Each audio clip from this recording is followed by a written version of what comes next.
ध्यान दें,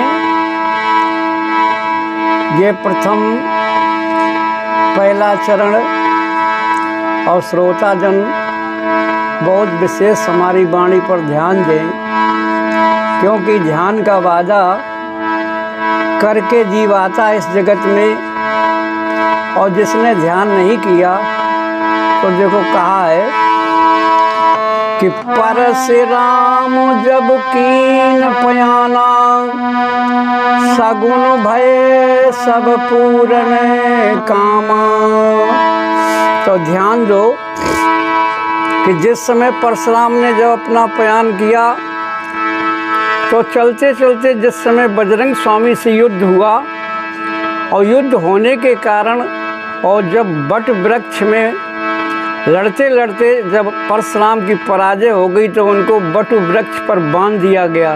वहाँ एक औषधि पैदा हुई कि वट वृक्ष की औषधि जिसने सेवन कर ली तो कभी भी शरीर में रोग नहीं पैदा होता है। जैसे कुष्ठ रोग तक हो, वो भी जो है उनकी जड़ ऊपर से जो आती नीचे के लिए, तो अगर जड़ भी ले ली और खा ली तो समझ लो जो भी शरीर के बेकार तत्व हैं सब खत्म हो जाते हैं। इसलिए वो बहुत बड़ी औषधि है।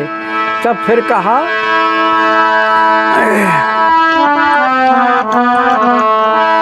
ध्यान दो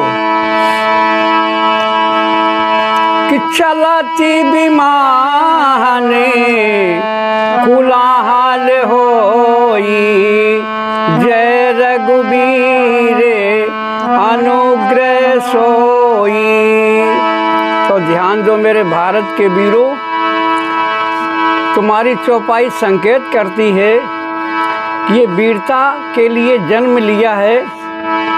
तो आज के मैं देख रहा हूँ इस संसार में कोई वीर हमें दिखाई नहीं पड़ रहा है। जहाँ देखो कोई घटना होने लगती तो उस वीडियो बनाने लगते। वीरता का परिचय तो यही है कि अगर तुमने किसी की मदद की तो तुम्हारी कोई करेगा, अकेले तुम्हारे अंदर ये पावर नहीं रहा, इसलिए पावर बनाओ। कहा है कि नौजवानों जगो अब जरूरत पड़ी, थोड़ी गफलत करो देश छिड़ जाएगा, है नहीं वक्त जेदा कुछ ही वर्षों में देश दुनिया का नक्शा बदल जाएगा।